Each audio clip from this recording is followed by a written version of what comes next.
Hello everyone, welcome to a new episode of my devlog. Endgame. Surely you've all seen Highlander 4 Endgame. Fantastic movie. Actually, I think it's one of those movies, one of the few movies I don't like from that era. But I thought it was fitting because we're approaching 1.0. 1.0 will probably be the next release, the next version. And doesn't mean the game is finished, but it means that I will not add anything fundamental more to the game which will break saves and mods. So it's kind of a checkpoint. And then I'll continue working on the game some other way, like expansion packs or something like that for those who want more out of the game. But and I think the release date is going to be either in the late fall this year or early spring next year, or in January, February, or something like that. And I'm not going to talk about 1.0 and what features it will have. It's on my roadmap, basically. Some features are getting cut for 1.0. I want to emphasize it's going to work on those features, like the undead functionality and the campaigns. A single-player campaign might be added to 1.0 at a later stage. We'll see. Don't worry, it's going to be great. Like Trump says, it's going to be fantastic. It's going to be great. So I got lists here. I didn't want to start a political debate. I just find it amusing when he says that. He's so confident. So first off, this is my city, which I have built during the last days, weeks, maybe even. I've had a hard time. First off, there were a lot of bugs, of course, and secondly, I found the game to be extremely difficult, and I couldn't manage to do what I set out to do. And I'm playing on, like, I have the easy race of Bretonians, and I have fertile land and everything, but I still couldn't make it. So that prompted me to make the early game easier. And perhaps it's been too hard in the past, and I apologize for this. It was not my intention, but I'm doing my best to listen to you guys. I rarely play the game. This is the first time I probably played the game properly for a very long time, and I've only reached 600 population, so I have like 50% of the game to explore that I haven't touched. So I'm going to be looking at your games for that and try to find a good balance. And talking of balance, I'm going to explain this to you, why I'm making this game. It's simple. I like city building games, but I am very disappointed in the games I've played for a single reason, and that's because they are at their hardest in the beginning, and then they become easy, and you play until you're bored, and then you move on to the next game.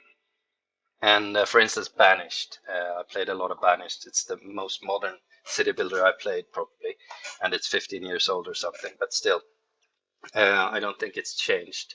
It's very difficult to survive that first winter, but what you do, you just rinse and repeat until you're bored and you quit.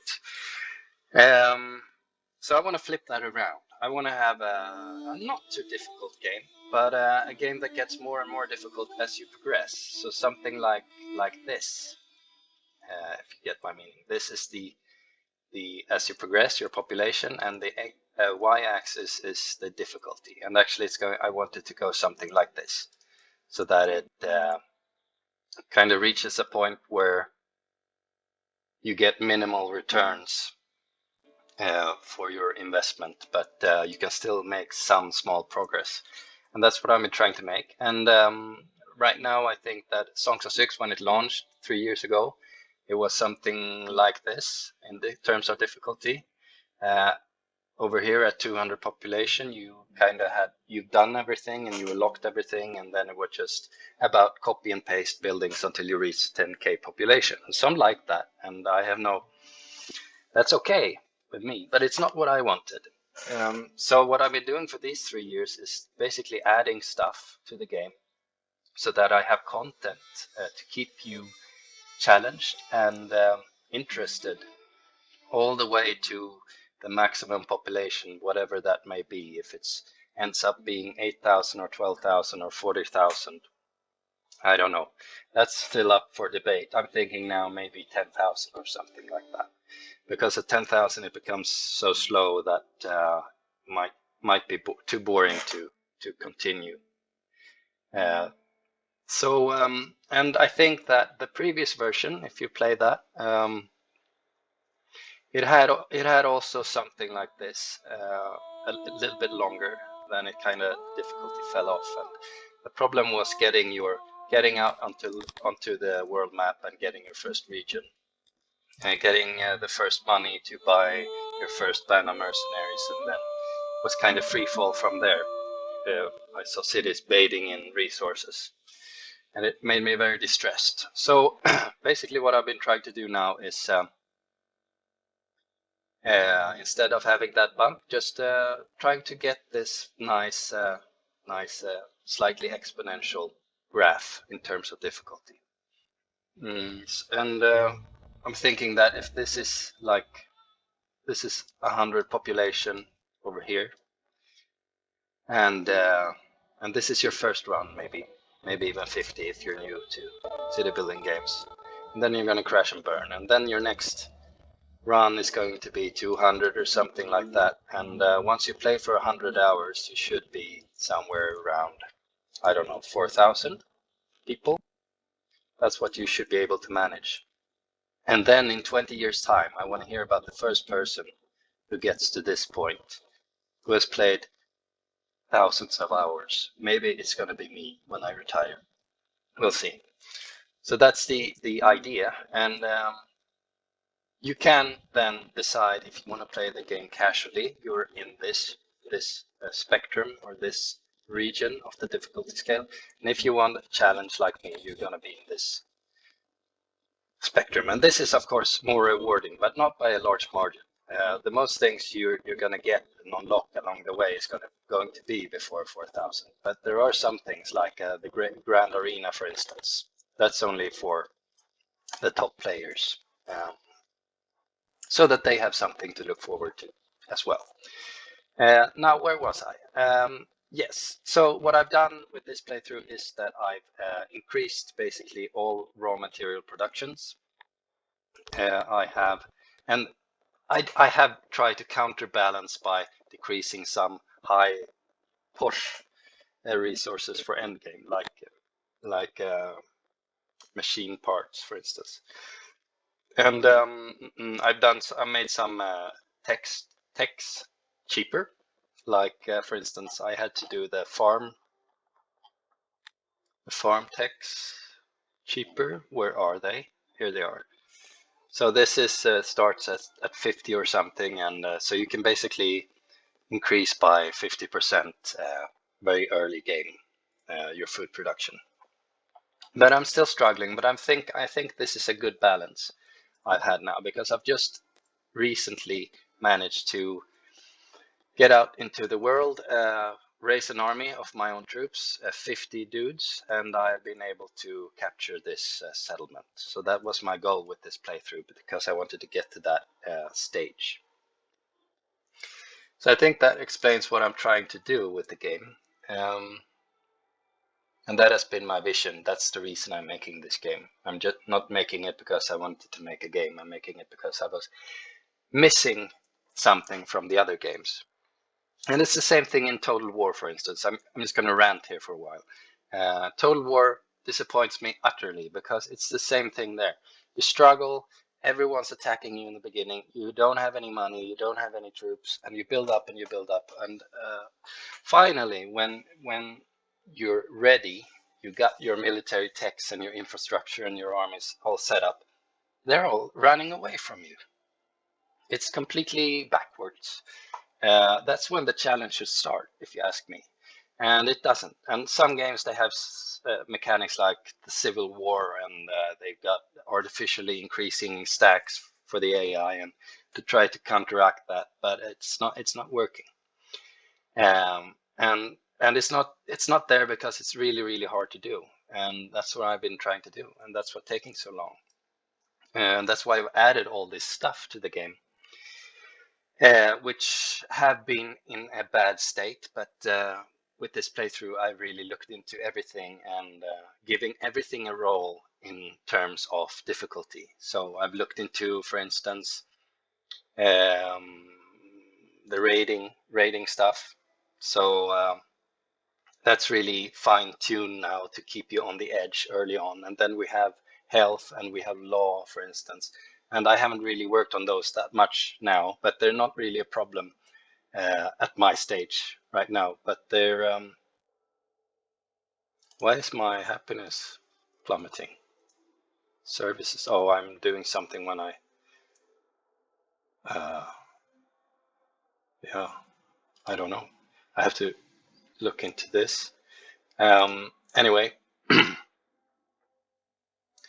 where was I? I don't know. Never mind. I was ranting, wasn't I? Let's move on. Okay, so like I said, I haven't done anything revolutionary this time. I haven't added anything revolutionary, but I do have some new stuff. For instance, I have two types of drinks, Piva and Chede. And they are two drinks, and you can serve both of them in the tavern, and they work the same as food preference, basically. So no big thing there. The Chade is more expensive to make, though. So that's more luxury. And then I have the massage parlor for strange activities. That's over here. No, it's over here. No, it's over here. Don't want to hear that you're confused by my beautiful UI here, like I just obviously am. But I'm gonna talk about that later. I'm just gonna find there we are, the massage parlor. I just wanted to show the icon. I haven't unlocked it yet. It's a fun room. And then I have the stockade, which is a cheap prison, which you get early on so that you can accept work captives and stuff like that. And you have the slaver unlocked as well. So yes, that's that. And now let's talk about another big thing that I have. It's the logistics remake. So I remade how logistics work. Let's take a warehouse, for instance. You got the normal fetch thing, which is about fetching things that are on the ground or from an industry, for instance. Like from this output from this room here, they're gonna fetch that if it's within the radius. You can toggle that if you want, and they won't fetch. And then we have 4 pull orders, pull source, which lets you've done this probably with the MT2, but it lets you set a warehouse and then you get information why it's not working and stuff like that. So you get 4 of those, and the old fetch is gone, so you'll have to do this. And while it's more micromanagement, it's more powerful. It still has limitations, but I don't think it's bothersome to set these kind of things up. So I think it was a good idea. And then we have the storing as well. So if you want to store up for upgrades and whatnot, you can press that button. And all rooms have this, all logistics rooms. Where's my hauler? I got a hauler here. The hauler can pull as well. And the exception is the transport, which can push. It can only push, basically. Or I don't know if I added pull to that as well. You'll see. And I remade things a bit so that warehouse worker is nerfed from the get-go, and the transport is more is better. So you want to use the transports, because I haven't seen many transports in use. They're supposed to be the arteries of your logistics in your city. That's how I want it. Yes, and all right, so let's move on to the bottom UI. I haven't done a lot of changes here. I have, however, found a style which I'm very happy with. And you can see the style is almost everywhere now. And I'm just happy with that. You'll have to live with that. These are basically the same. What I felt like I wanted to do was move up these things here to the first level of the UI so you can easily access them, because many people were looking for roads and structures and fences and decorations and whatnot. So I had to add an extra button here. And then this is also its own space, because that's it. While you're not doing this, when you're in an advanced state, this is what the new players are looking for instantly. And done some things here, not much. And that's that. And so that is hands off now. I think that's in a good state. Um, oh yeah, portraits, a very sensitive topic. I read the comments for my little preview post, and a lot of people are not happy. Well, not a lot of people, but I'd say maybe counting high 20% are not happy with the new portraits. Now I think that's because of nostalgia, or that the old portraits, they were more blurry, so that you had to make up your own mind, use your own imagination to figure out what they actually look like. And that's a good thing, I agree. But I think these are better in my mind. I like them a lot. It's the same feeling for me, you know. It's not exactly how I envisioned a Kryptonian to look, but it's grown on me, and I think you can handle it. And there's been new portraits for every race. For instance, I don't think anyone is complaining about the human portraits, and some are complaining about the Garthemi. I think they're better as well. What can I say? It's okay to have a different opinion, but I hope it doesn't affect your overall opinion of the game. And I sincerely think that if a new player came along and had a look at the old and the new portraits, we're gonna pick the new portraits 100%. Because I'm dealing with a lot of what I think is nostalgia when I'm developing this game, especially recently. And it's always, welcome to criticize. Um, but bear in mind that everyone doesn't always know why they are disliking something, and then it becomes very difficult for me to figure that out. So if you're going to criticize, please think about why and how you feel the way you do, and I'll listen gladly. Okay. Let's move on. I have some notes here. You see, I prepared today, and I hope the audio quality is better because I'm using my headset now. My mic, I think, was broken for 3 years, so this should be a bit better. Yes. So what I've also been doing this update is make the game save resilient, I call it. So basically, it has helped me tremendously because I can change things and then load up my old save, and it will work. And that is what I'm aiming for 1.0, because after 1.0 I intend on collecting your cities, if you give them to me freely, of course, and then have a database of cities, and then use that, for instance, for enemy sieges, or if you're besieging another city, you're going to load up something that could be that city on the world map and fight the siege in that city. That's one of the use cases I have for these cities. Yes. And so that means also that while I don't think this version is going to be save compatible with 1.0, it means that I can change 1.0 a lot more and add new stuff without breaking saves, because I'm not going to break saves after 1.0. And I'm not going to break mods either. And hopefully, if you're making a mod for this version, it will work with 1.0 as well. That's that, and that took some time. Let's head over to the world map, and let's remove the foe. And so what I've done is that, Yeah, I've re-added the green. I know a lot of people missed the green, and I actually figured that I can use green, not just as dark as I used to have, and we have green. So it was quite simple, and I've done some other changes as well visually, and I hope it's better. But what's going on here is when you generate a map, I make sure that you get one city factions surrounding you, and you're also going to get some rebel cities. For instance, this was rebel, and the AI is not going to touch those until you actually start interacting with the world map. So I made sure that you can actually expand. That's good, right? I've also made some other tweaks so that the game is going to get on the empire level of the game.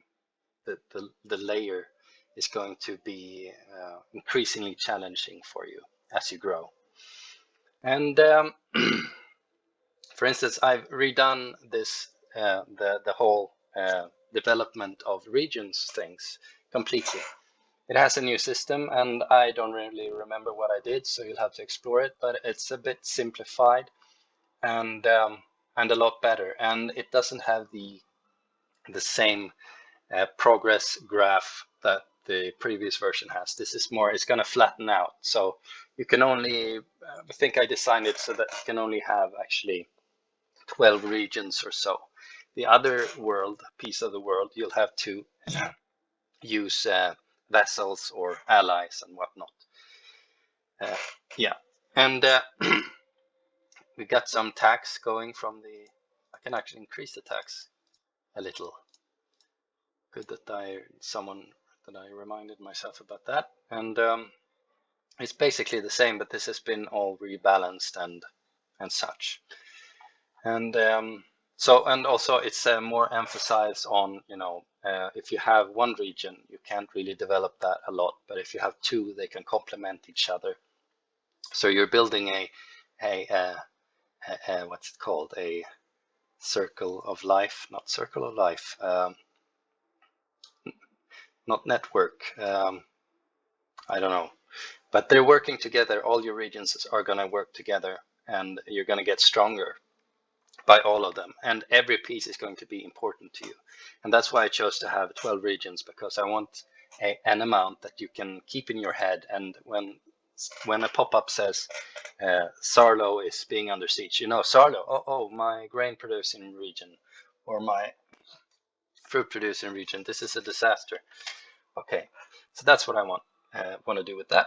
And yes, and like I said, there was a peak in difficulty when you were selling out for your first time to get the first region.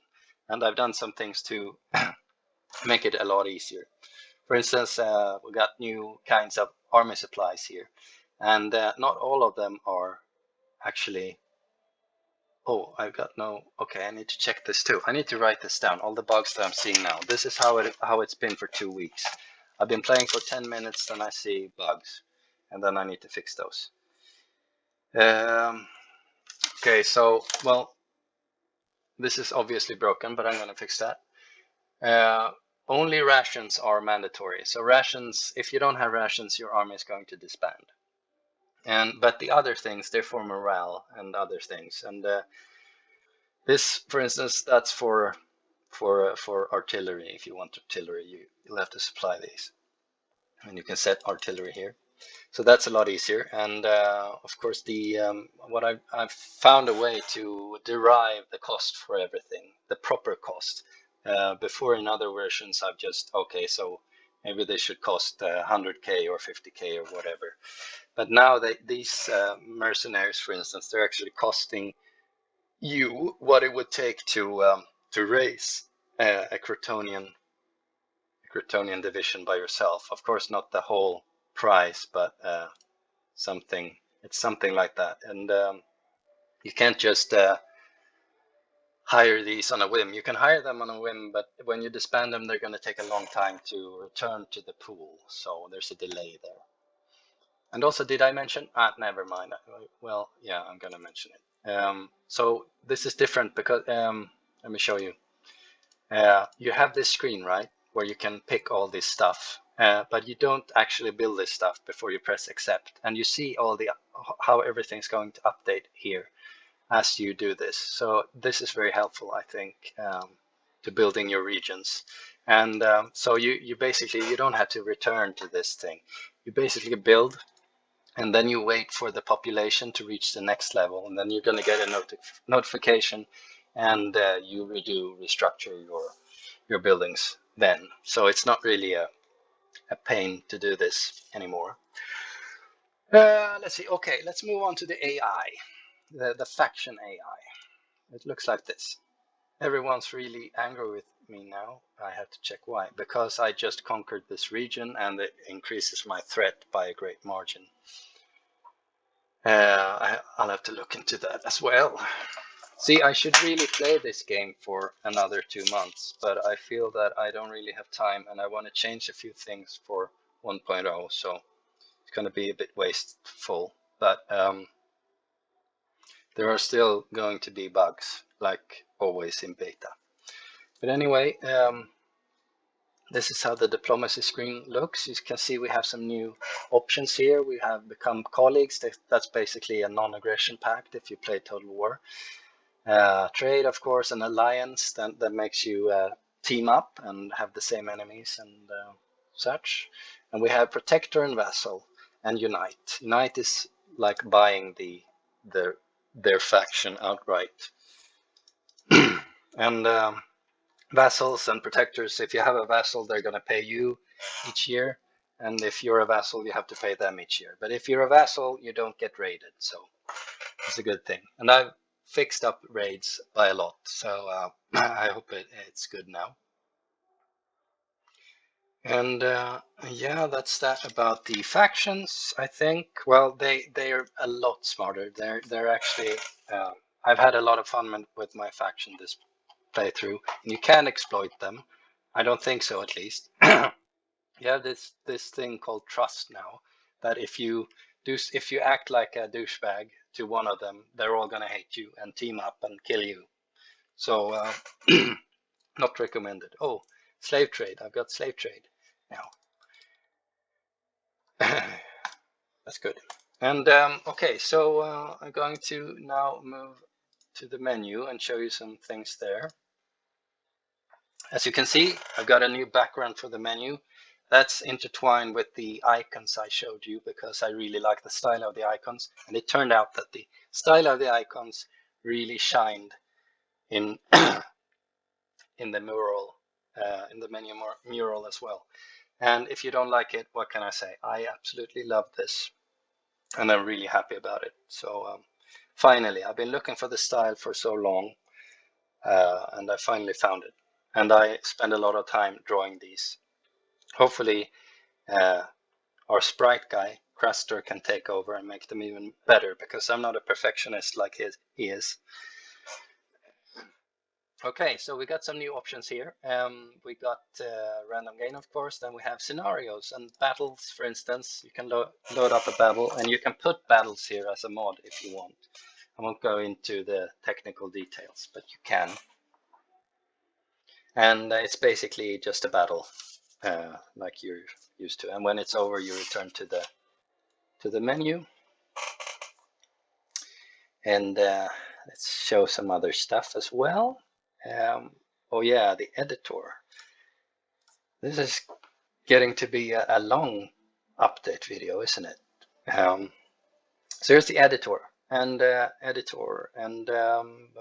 see if I can generate everything somehow. I thought I could. No.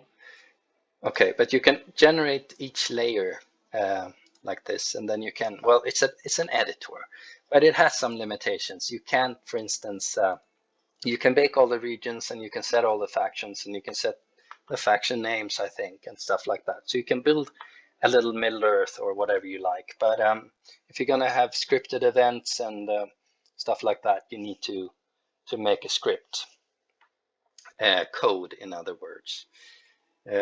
And then you can save this this map either as a work in progress, or you can ship it as a mod for for other people, and those will be found in scenario custom games. That's custom games. So you put your save in the custom games folder, ship it as a mod, and other people can have access to your beautiful world maps. And then showcases, that's the same as it's always been.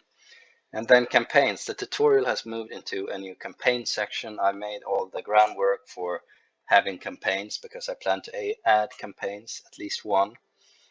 And the tutorial is sort of a campaign, and this is a cutscene before a campaign. You can add these campaigns yourself if you want to. And so this is the cutscene for the tutorial, and it's really nice because it tells the story about Hotem Great Tusk, who's been driven from his lands. And when you start the tutorial, Hotem Great Tusk is actually there and guides you through. And my map, my playthrough, I actually played on the tutorial map, so I think Hotem Great Tusk is still with us in my city, some 20 years later. I'm just going to check 15, and I want to check because I miss him. I miss his voice. He's laid back now. He's retired, I think.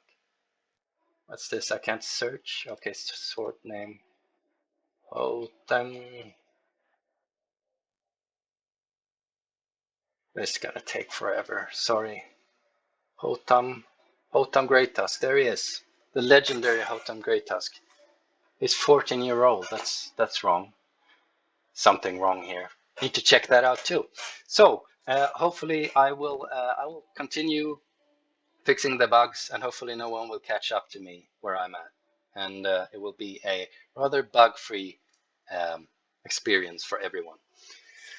And as you know, this is beta. I'm releasing beta today. I don't remember if I said so. I plan on saying so, but the beta is before I release on the main branch. So you need to manually check out beta from your store thing. Like in Steam, you use the Steam client, and then you press properties, and there should be betas somewhere there. And on GOG, there's also this something similar if you use the GOG Galaxy thing. And on itch, I think I pushed the beta directly. So thank you for listening, and I hope you have fun, and I'll continue working on 1.0 after I've fixed all the bugs in this version, and it will be a smashing success. I forgot to talk about the video that was released by Seth and my sale and all of that, but I think I talked about I made a Steam post about that, but basically it was really good. Thank you very much, Seth, if you're listening. You really helped putting good taste into people's lives, and the sales were fantastic. I sold 15,000 copies. I've sold 120,000 copies so far. I'm not as poor as some people think. But of course, I'm aiming high, and with more funds, I'll be able to progress faster, maybe by getting people involved, hiring talent when I see it. I'll probably do that at a later stage in any way. Okay, thank you very much. Bye.